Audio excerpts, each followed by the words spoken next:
have an age difference. We have life differences. This is how you should live your life. I got the faith, because to get the faith, Got it. Well, let's jump into this. this is the Old School, New School podcast.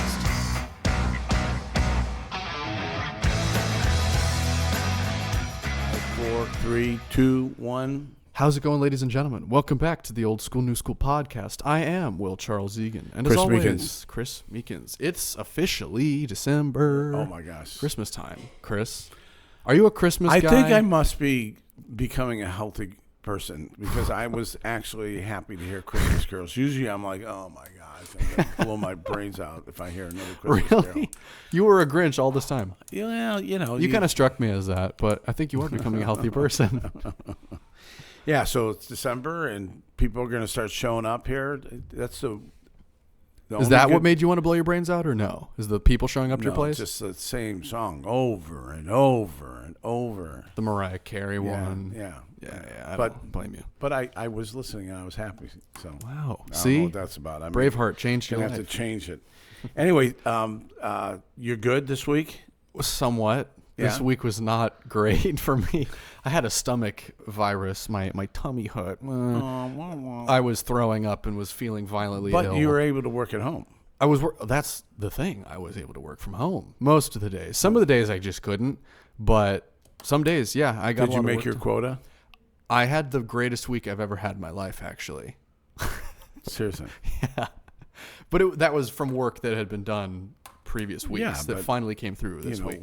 But it's funny because we're having this giant like Christmas company gathering so Bayside, the church we go to, has the main campus in Lakewood Ranch, and it's enormous. It looks like a shopping mall. Yes. We're doing our company annual summit there. We do it there every year. It's so cool because we're a Christian company, and so we partner with Bayside. And the entire company is going to be there. And I overheard that, because each week we'll do on Tuesday like a little company meeting. We'll do a debrief. How well did we do with sales? You're allowed to say this over? Yeah, this is whatever. Okay. But we'll do like a company debrief, how the sales metrics were, what were our conversions over the past week. And then we'll honor all of the top collectors from each team. So the acceleration team, the collections team, and the sales team. Okay.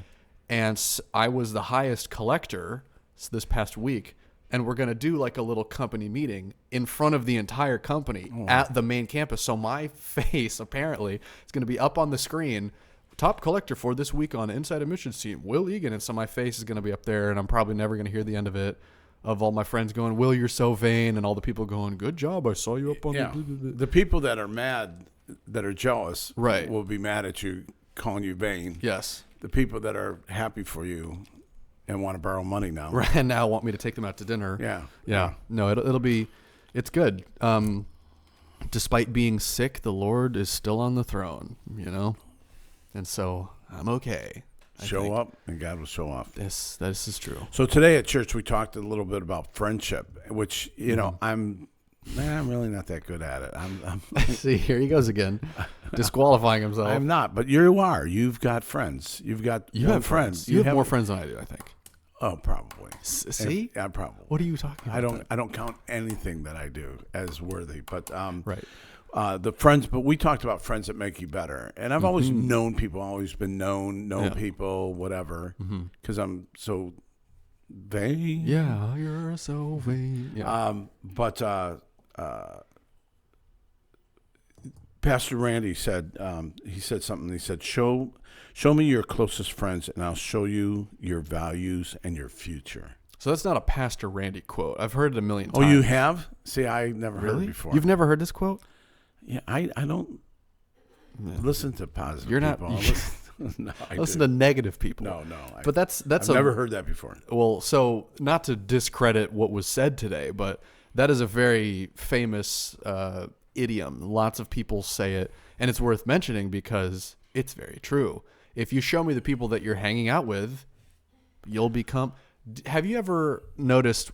I am the worst with this, but if I hang around somebody a lot, I'll kind of pick up on their mannerisms. Oh, yeah. Yeah, I do that all the time.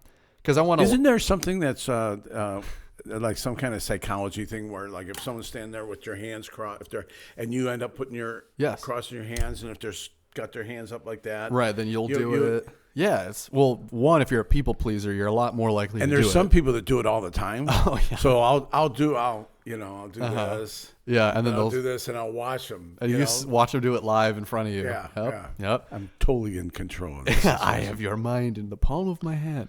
I've heard the thing.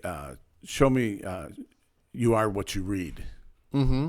Is that's kind of like it's essentially whatever you're consuming, whatever you're surrounding yourself with, you will become that.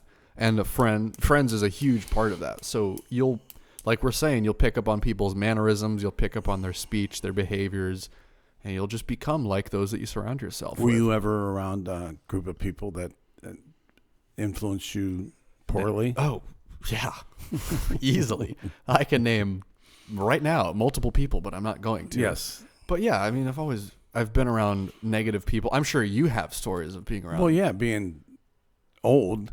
There was this one guy at the fire station. His name was Chach. And I'd come home and Joyce was like, "Were you working with Chach yesterday?" And I'm like, I can tell. Yeah, why? She's like, "Because I can tell." And he was the greatest guy. I mean, of course. He's still around, but he had some.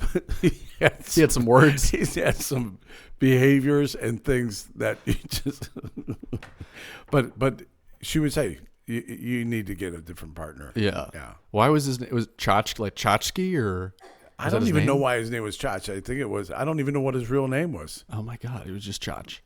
Well, I'll remember probably like about 3:00 in the morning. Yes, we go. Oh yeah, Chach.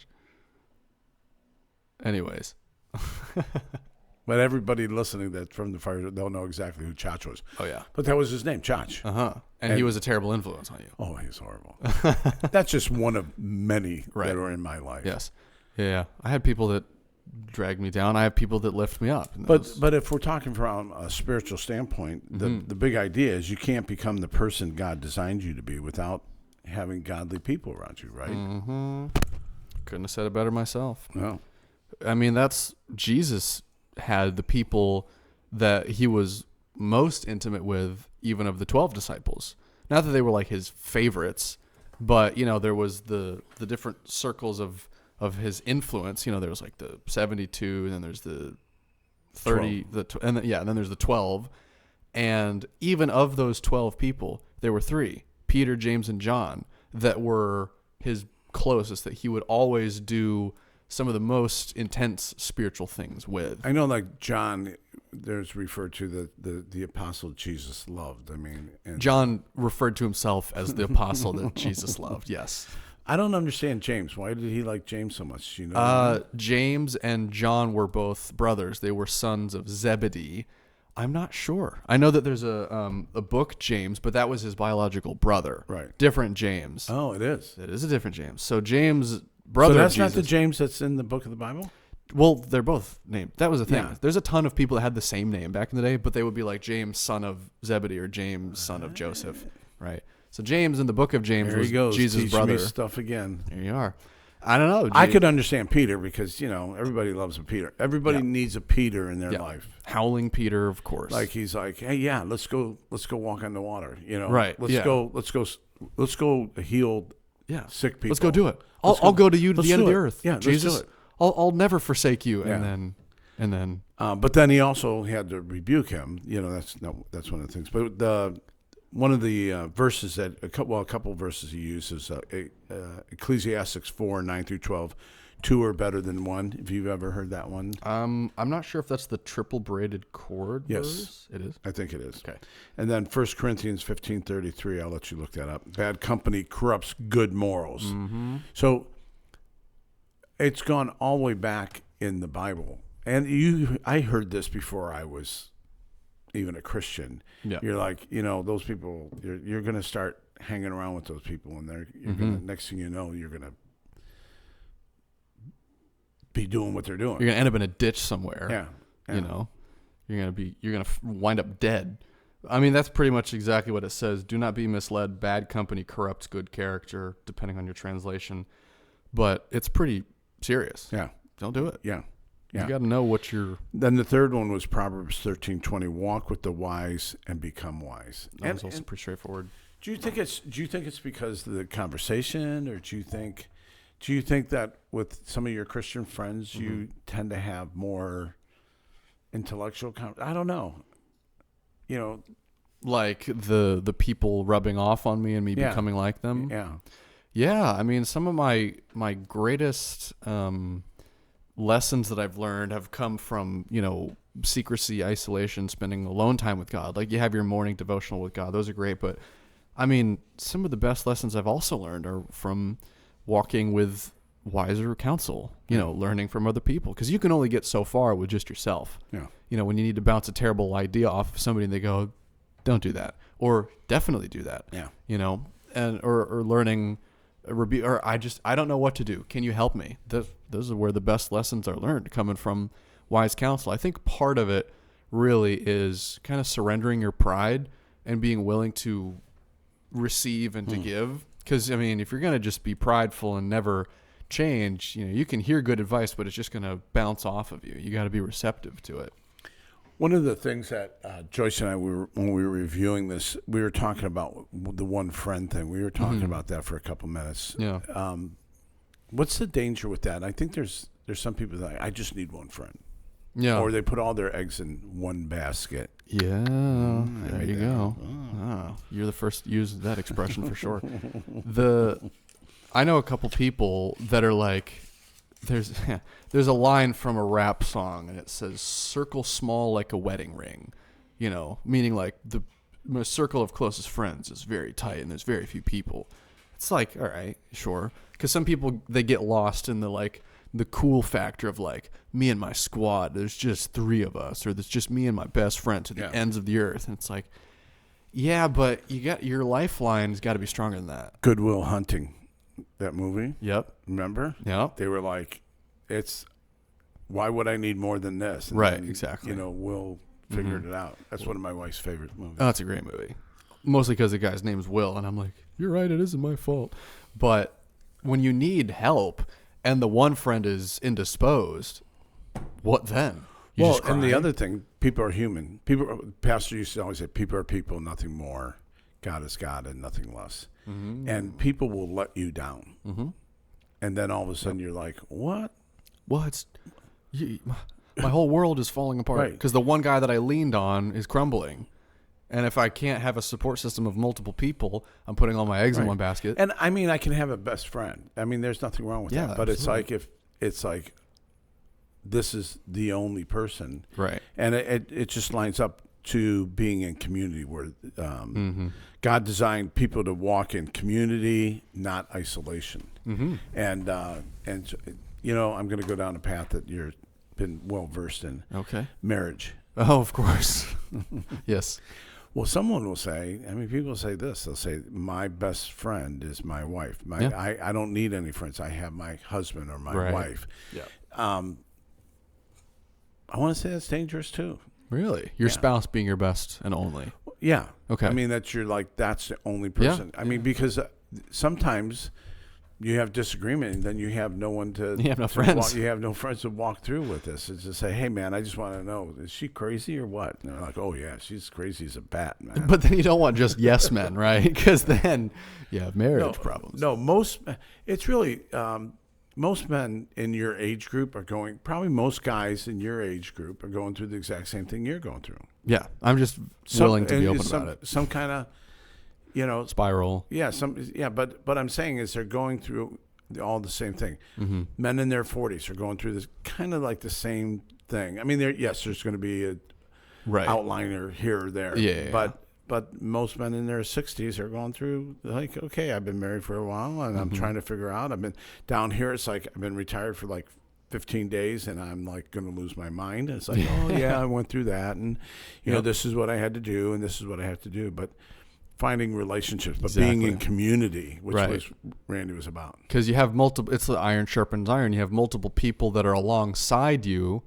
You can walk with it together because you're going through the same thing. And so it helps to be with people that can empathize. Like sometimes when I have some of my myriad of mental issues, I'm feeling terrible one week or another. Sometimes literally just hearing that somebody else is also going through that is so helpful. Yeah. Because I feel very isolated in that. And the Christian community, I mean, that's what we're about. We're about walking through life together. There was a song that I heard. It was literally about, and this was way back when things were terrible, but there was a song, and it was literally about like social anxiety and panic, and even just hearing that was encouraging. It's like, because sometimes the enemy will get in your head and think you're the only one. You only need one friend. Yeah. It's just you, that you're the only one. And it's funny how the enemy will attack you. You're damned if you do, damned if you don't. It's like, well, you only need one friend. You and your friend. And then when your friend collapses, it goes, you're the only one dealing with this. Yeah. So you're terrible. You need more friends. Yeah. And then you go right back to, well, you should. And so you're never going to win if you're listening to the enemy. No. But sometimes, again, even just hearing that you're not the only one experiencing that struggle can kind of shoulder the burden off of yourself and kind of give you some encouragement. Oh, there's help because there's other people that experience this. And he talked about friendships being like a spiritual exchange. You want to look up 1 Corinthians 15:33 or Proverbs 13:20.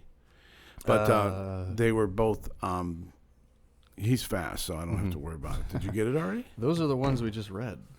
No. Oh, the second one, the Proverbs. I can Proverbs. Yeah. Proverbs 13:20 says, all right, Proverbs 13:20, walk with the wise and become wise, for a companion of fools suffers harm. So you got to have those people, those people of good fruit around you, because you have people with bad fruit. You're gonna have bad and there's fruit. something about, like, probably when you've been on mission trips or stuff like that, the people you're around, they're like, oh, I should do that too. You know, when you, like where I used to go to church, I did a lot more mission trips, and they're like, you're going to do what? And I'm like, hey, we're going to go do this thing. And it's like, I want to go. Mm-hmm. You're like, well, do you know it? Well, I've heard you talk about it, and I want to experience that. Yeah. I want to go. If you're a reputable person, people are going to want to follow you. And if you know reputable people, you'll want to follow them. Yeah. And so it was also talking. So you get their spirit. You like when I'm with you, I'm probably a little bit more youthful. Right. Sure. Even though I don't know what the hell I'm talking about, but I'm more youthful. You feel youthful. Youthful. I got the youths. Yes. But even when I was volunteering with the high school kids, I'm like, okay, I'm running around on a slip and slide. If I slip you and I die. slide, I'm gonna have a disc is going to slip and slide. We have a broken hip, and we all know that most people with a broken hip at my age don't live much more than a year later. Yes. We had a saying at the fire station, you know. Oh, really? If like an older person falls and breaks their hip, we're like, we'll be here within a year. Really? Oh, yeah. Whoa. Oh, yeah. Broken hips, like, that's it. It's like, it's the end. Wow. Now, my father-in-law, that's morbid. He fell 10 years ago, and he's still kicking. So, but it's a saying in the fire department. So, what to look for in godly friends? So, when you are meeting, like you're in a new venture, you moved from high school friends to like church friends, but now you've moved into this like new place, right? Yeah, new season where, because when you're in high school, obviously you pick the friends but it's all based on popularity. Like there's a part of it that's kind of like you just find yourself with those friends. You're not especially when you're just a strange kid like myself, and you just don't have a grand pool of friends to choose from. You've got a very narrow, and plus when you're at public school, there's not the greatest caliber of friends. They were actually, I don't speak to any of them anymore. But once you start getting into Christian circles, you start to see, these are these are people of merit. And so you want to be with these friends. So you have the option to pick and choose because, my high school friends were not the best. And now I go to Bayside College. There's this Christian college, and everybody there is, a Christ follower. And so you pick these people, and what you find in godly friends, they're lifting you higher. They're people that are elevating you as, iron sharpens iron. They help you see above problems. I really like that. Not just they help you through, they help you see above problems. Right. They're like, hello. So the example Randy used was they were pregnant with their fourth kid. Right. Didn't have medical insurance, new to the area, barely getting a paycheck. And he's like, oh my gosh, we've got this fourth kid. And someone said, are you hearing yourself? You know how many people are in your church that would love to have a child? Right. And he's like, he goes, snapped out of it. He goes, and then she became my favorite child. Exactly. Yeah. Seeing above the problem. Yeah. Because you could get lost in the doom and gloom of, oh my God, it's such a struggle And to have we've 4 kind of kids. talked through that, you and I, this last year. Oh, like, yeah. Talking through, it's like, well, you're in the middle of growing up. Yeah, exactly. Growing up with some of the greatest circumstances in the United States of America, and I'm blessed, and here I am going, You know, I haven't thought this in a long time. Uh-huh. When I was in the Navy, I remember this guy. He says the great thing about being in the military is like when you get in trouble, they don't care. It's just like, you know, they're like, you have to be willing to. He said, okay, I'm pulling it up.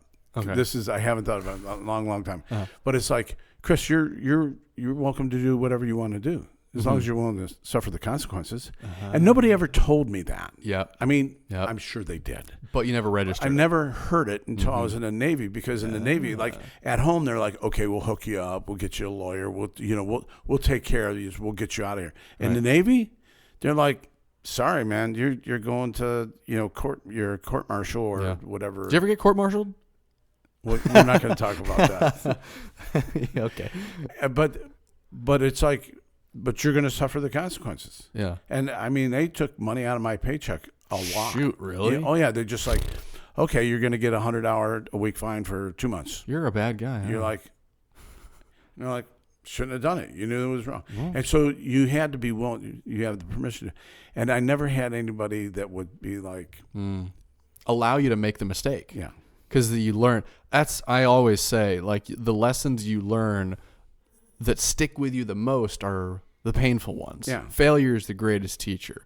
Because if you're given a padded, like, well, listen, like you're saying, we'll give you a lawyer, we'll fix you, we'll try and make sure that we cushion the landing as much as possible for your fall. Is that truly a good friend?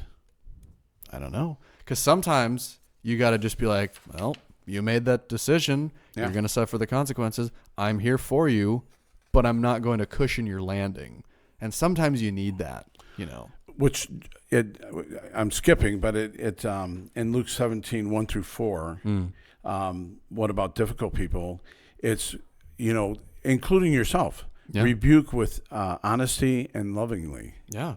It's like, you shouldn't have done that. You shouldn't have done that. I'm just saying, you're going to have to go to jail. And I feel bad for you. I'll bring you food, but Right. But friends make you see above that. No, that's great. Way off of there. No, you're great. No, it's great. Because I had there was an example recently I heard of somebody that was asked to leave a church job that they had. They were employed at the church and they were doing their thing.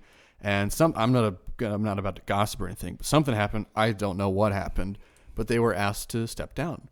And I mean, we would call this individual and be like, are you okay? Do you need anything? He goes, yeah, it was just a stupid decision. Shouldn't have done it, but I'm good. Thank you for asking. We're like, oh, all right. Because we're thinking it was going to be like, oh my gosh, what do we got to do? We got to make sure that, how do we get him back? And he was just like, I'm pretty sure. No, I'm suffering the consequences. Kind of screwed up. I screwed up. Oh, they're right. Yeah, they're right. You shouldn't have done it. They're right. Up.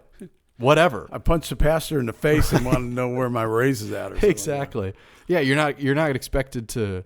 You can't punch the pastor and then be like, all right, and my Christmas bonus. Like, that's not how that works. But friends, they transfer your spirit by stirring your faith. Mm-hmm. And also they'll fight with you, but stirring your faith is like, hey man, what are you thinking about? Yeah. I remember I was talking with Cameron Gamzo. We've had him on the podcast before. I'm going to meet with him actually pretty soon. But he said somebody had asked him one time, just out of the blue, just talk, conversation, whatever. And he goes, how's your thought life? And Cameron's kind of like taken back. Whoa, what do you mean? How's your thought life? He goes, nobody's ever asked me that before. He goes, well, how is it? And it forces you to kind of be introspective. And I was like, I really like that question.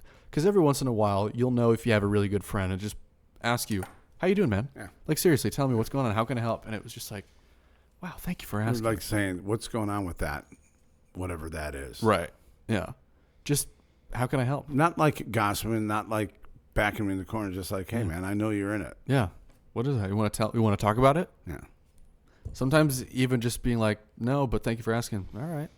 Is this all biblical stuff? Do you think this man. lines up with Bible? Absolutely. Does this line up with that Bible thing?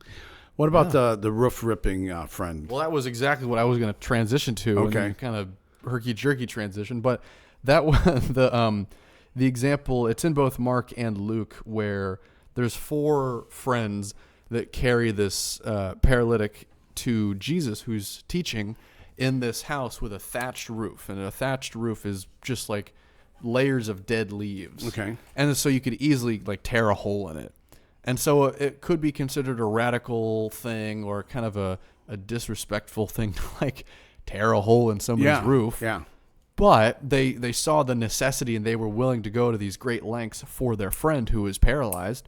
And so the friends that you know are of a high caliber, of a high quality, are these types of people. So what they did is they put this guy on a mat and they tied some ropes to the mat. And they ripped open a hole in the roof because this house that Jesus was teaching, it was completely crowded. Yeah. It's like we need another way outside, in. people were watching from Oh outside. yeah. Too. So they had no way to get in.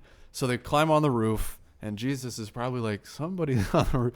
They rip open a hole. They lower him right down in front of Jesus, and Jesus says, "Because of your friend's faith, Which is awesome. not the paralytic's faith, because your friend's faith, Never thought that before. you will be healed." Yeah.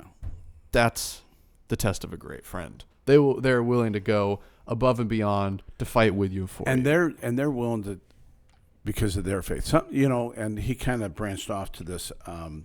He said sometimes, and I've read this, I forget where it was.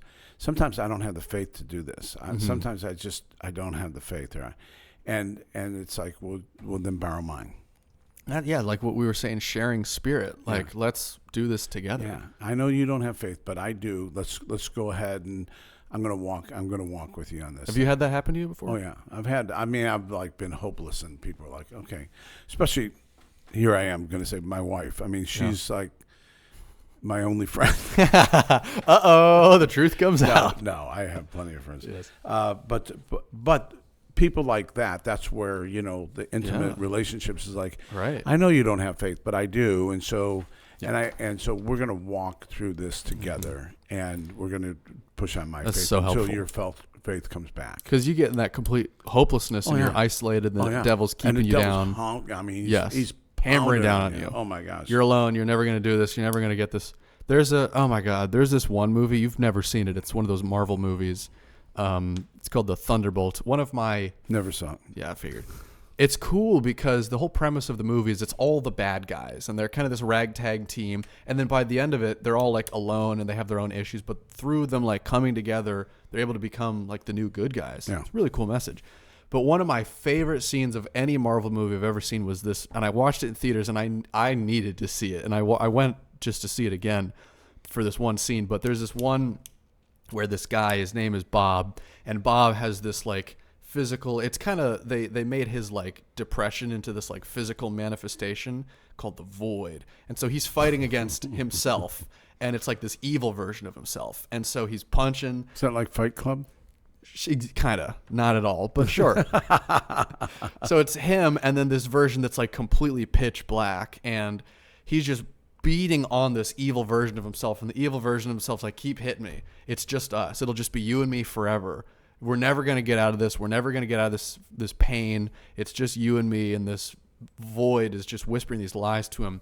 And then what gets me every time is one of his friends comes and just, instead of like breaking them up, and instead of like separating him from his problem, in the midst of his problem, she just hugs him and goes, I'm here for you. You're not alone. I'm here. And he's still like beating the snot out of the evil version of himself. She doesn't try and stop it. She just goes, I'm going to be here with you in the middle of your problem. And that's so powerful, because sometimes you need a friend that's just like, I see where you're at, and I know that we can't do anything to stop this right now, but I'm going to be here with you in this. I'm going to walk with you on this. Mm-hmm.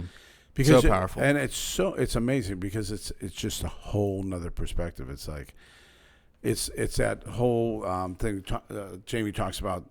We're both looking at the same cup, but it's two different perspectives. Right. You see it half full, I see it half empty, whatever. And it's like, well, how can you change that? You can't. You just kind of have to walk through the person Exactly. and look at it from their perspective sometimes too. Yeah.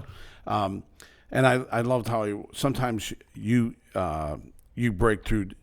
Sometimes your breakthrough depends on the brothers who carry you. Absolutely. And so what we were just saying, and sometimes you're the one that has to do the carrying. Mm-hmm. You got to carry your friends sometimes. Yeah. And it's like, shit, I didn't want to do this. This is not what I signed up for, but Kind of is. it is. It is what you signed up for. Because that's actually... That's what real friendship looks like. It's why like AA and stuff like that work. Yeah. Because you're like, okay, yeah, I know.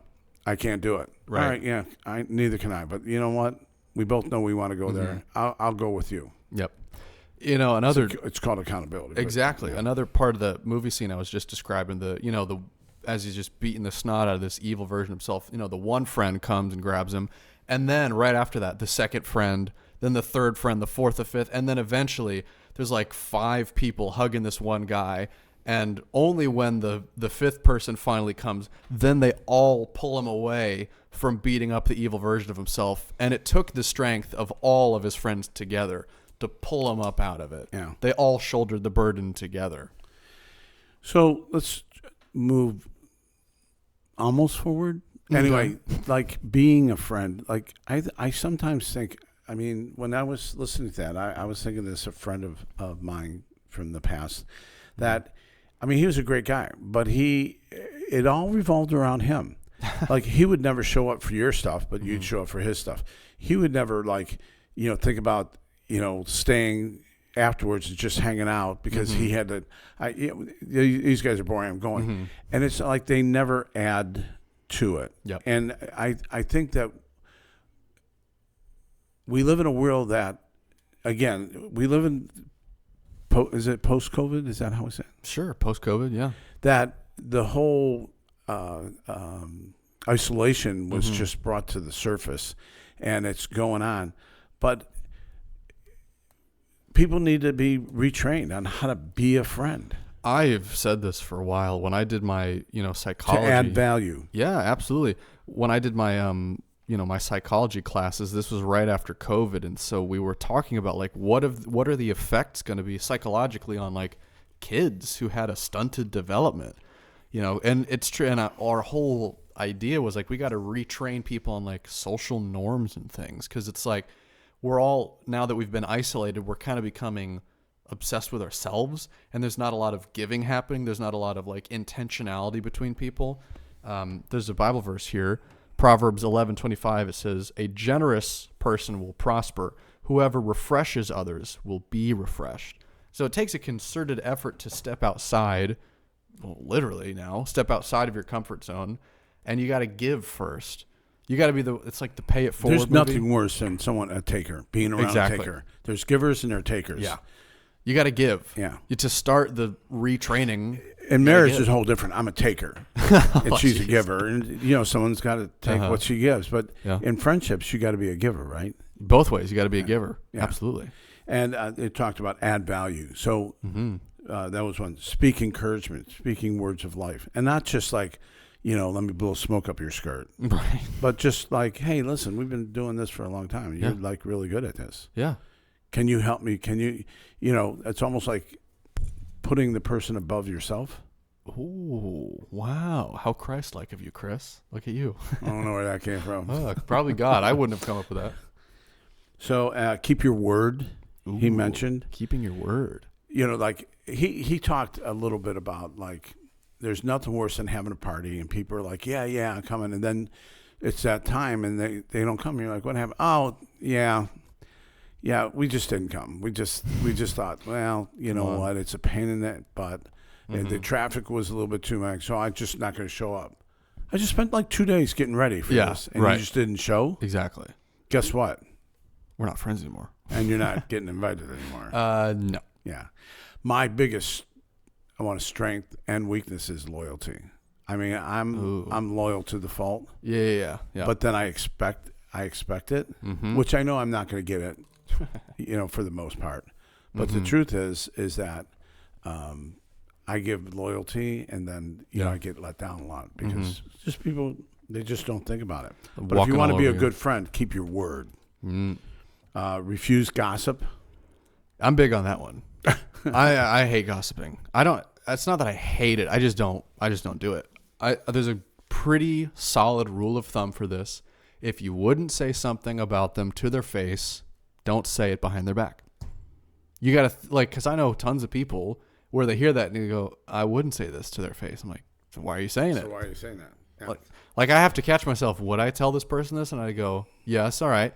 Would I tell this person this? No. Well, I'm gonna stop then. My pastor used to have a sign over the kitchen table, and they had 8 kids, and there was people all over their house all the time, and there was in the living room, and you would think they wouldn't have this there, but it said the absent are safe here. Mm-hmm. Did you hear that? Yeah, dude. And Say it again. What did Say it again for the people in the back. Yeah, yes, the absent are safe here. What does that mean? If we're not going to gossip about you when you're not here. I see. Because there's many a times where people were like, I don't want to be the first person to leave, because the first person to leave, they're like, did you hear what that guy said? Mm-hmm. You know? Yep.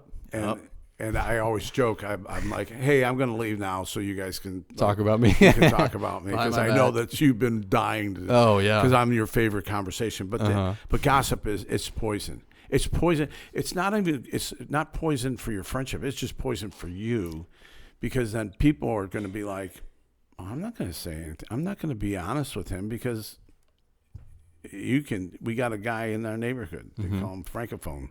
Yeah. You know, and it's not gossip, but if you want to keep a secret, don't tell him. Don't tell him. You know, he'll tell everybody. And so he's friendly. I don't think he thinks he's doing anything wrong. I think it's just in his DNA. Just like to talk with people. He's just sharing what's going on. Yeah.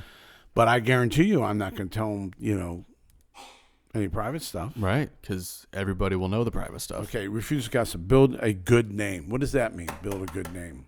Well, you got to have a reputation that precedes you. I mean, you've seen it in movies where it's just like, one character meets another. I've heard about you, or your reputation precedes you. And it's like, I hope it's good things. But if, we could apply that to real life, you want your character to be known by all.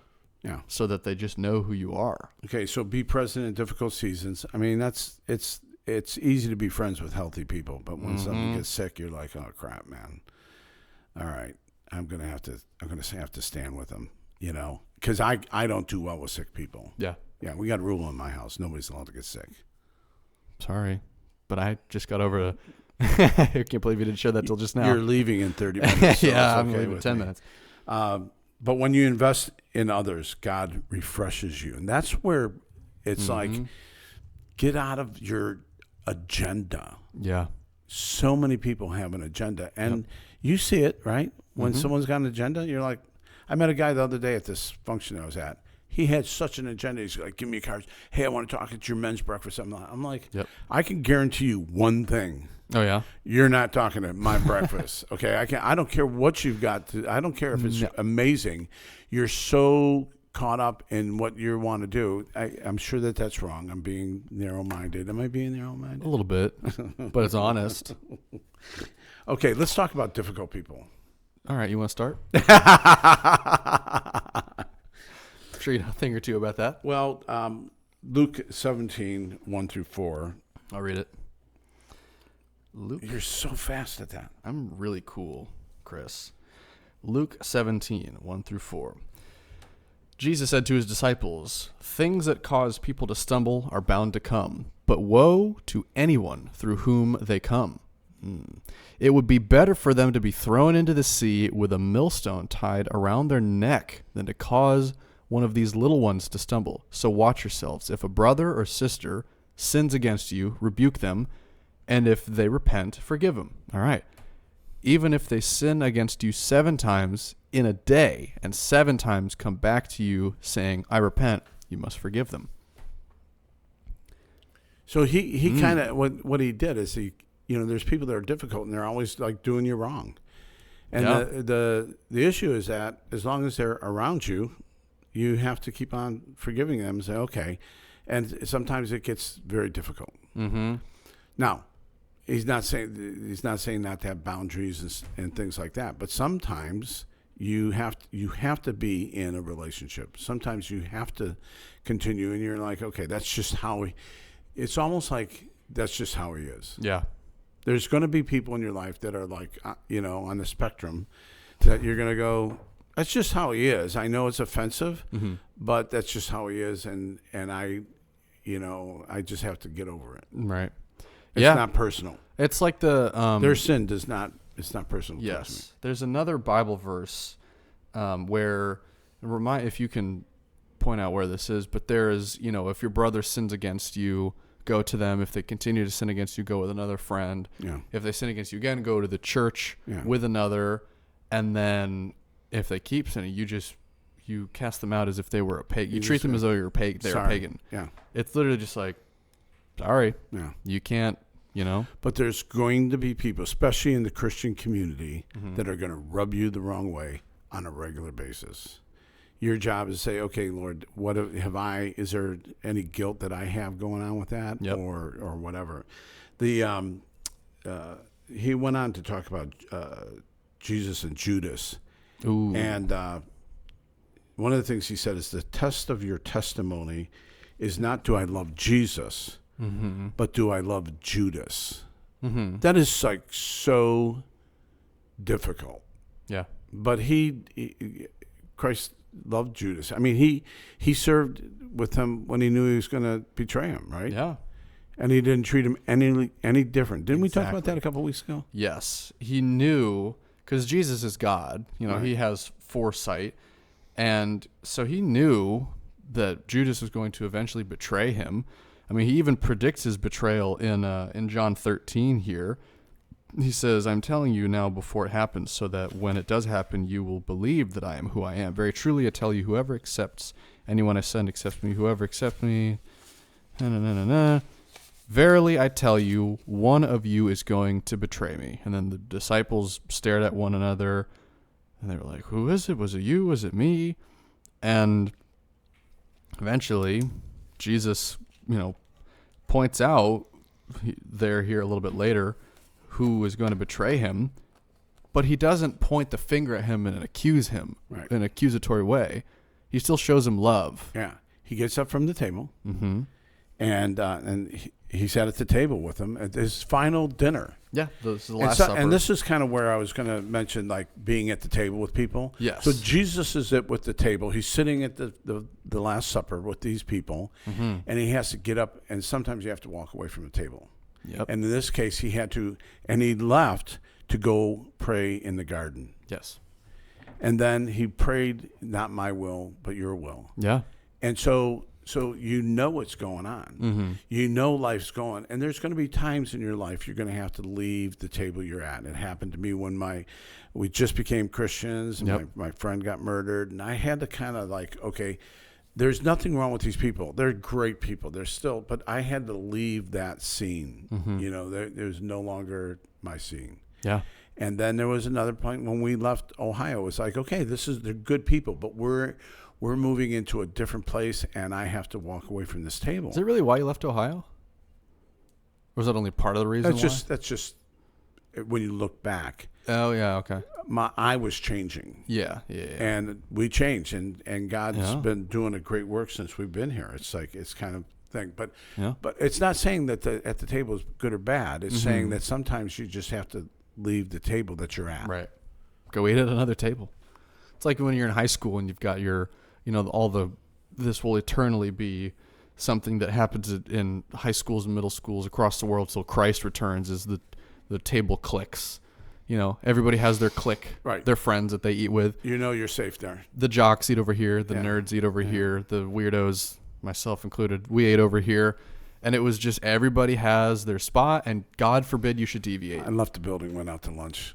Oh, you were one of those people? You just cut. I used to do that. And you weren't allowed to. We're like, let's. I would get special permission. What are we going to do? Yeah. There was this one teacher, I think it was every Friday, I'd go to his class and eat with him, and we would just talk. But, oh, yeah, that was like there was never assigned seating at lunch, right? Yeah. But you kind of made your own assigned seating. You find your people, and you stay with them. God forbid you should leave. And sometimes you got to leave. So you want to wrap this up, or you want to go do this table things? We could talk about the table things. Why don't you do it? What, the Last Supper? Yeah. Or? No, the 3 important tables. Okay, yes. All right. So the first one here, when it comes to what we're just talking about, being with people, so the analogy of sitting at the table. Okay. The one that we were talking about, the Last Supper, that's, described in Luke 22. This is the moment that Jesus has this is my blood, which is shed for you. This is my body, which is broken for you. He does the first communion, shares it with the disciples. Very important table. Another one, this is so that's, right smack in the middle of the Bible. Okay. And then this one is in Exodus, so towards the beginning of the Bible. This is the table of the presence. So in the tabernacle or in the temple, you know what that is, Chris? Yes, I read that. Okay, you remember that. It's a big tent. It is a big tent. There was a Brothers and Burnham. Yeah, sure. It was a big circus tent. No, but it was a tent or it was the temple. And off to one of the sides, there was and it was a foreshadowing really of the Last Supper, which is really cool, all the way back in Exodus. But it is a table where they would place a loaf of bread as a sacrifice offering to God. And it was, representative of, his presence, obviously, because it was called the table of presence. Okay. And God's provision and his nourishment. And so, tables and eating are a very symbolic thing that are very often represented in the Bible. So that's the beginning. Okay. And you go all the way to the end. The last table is the one I'm really looking forward to. Yes. This is the wedding supper of the Lamb, and it's described in Revelation as the big celebration when, Jesus finally returns to collect all of his believers. And it's kind of the merging, like at a wedding, the merging of the earth and heaven, or church and Jesus, together in one big celebration as, the wedding of heaven and earth happens and all of creation's finally restored again to its final glory. And we all get to take place in that. We all get a spot at that table. And that awaits every believer. Yep. And it also, he said, friendships, brotherhood. And so at the table, think of this in your mind. That's where relationships happen. Mm-hmm. Around the dining room table, the kitchen table, around the table at the restaurant. Mm-hmm. You go out to eat hours with friends. It's Chili's. Like good stuff, man. Yeah. And so sometimes it's great. Sometimes it's like, okay, yeah, I'm done. Mm-hmm. I'm done here. But if we're going to be representatives of Christ, mm-hmm. it's about being in relationships. And our part is to act like Christ did. And and again, sometimes you just have to walk away. Nothing wrong with those people. I just need to go pray. Yeah. Because God's got a new work for me. That's mm-hmm. kind of what happened up in Ohio. I'm just done here. I mean, we both felt comfortable. Did I know that I was going to love being down here as much as I do? I mean, I love it down here. Oh, yeah. I loved up in Cleveland. Don't get me wrong. Sure. But I love being down here. I'm like, I couldn't have figured this out myself. Oh, yeah. Clearly God. But it was a God thing. And so, anyway, relationships. Wrap it up just so we quit repeating ourselves. So, the big idea is that Christians are clearly made to do relationships together. Yeah. Not just any relationship, but a super healthy one that will lift you up and you will lift others up. You will exalt one another, and you'll both be lifted up, because it's the ultimate example that Jesus had with his own disciples. He walked with other people throughout his ministry, and they did life together, and we're called to do the same, and in the process lift each other up. And in my case, my new calling is God's called me to show up, and he'll show off. Easy enough. And we'll have a great conversation with someone about nothing and end up it's really funny because it's not like you have to talk about spiritual things. Right. You just need to be a friend. Yes. And when you're a friend with other people, God does work, and they're like, mm-hmm. wow, he's a Christian guy. I felt really comfortable with him. Go figure. Yeah, go figure. Huh. Peace. See you next week.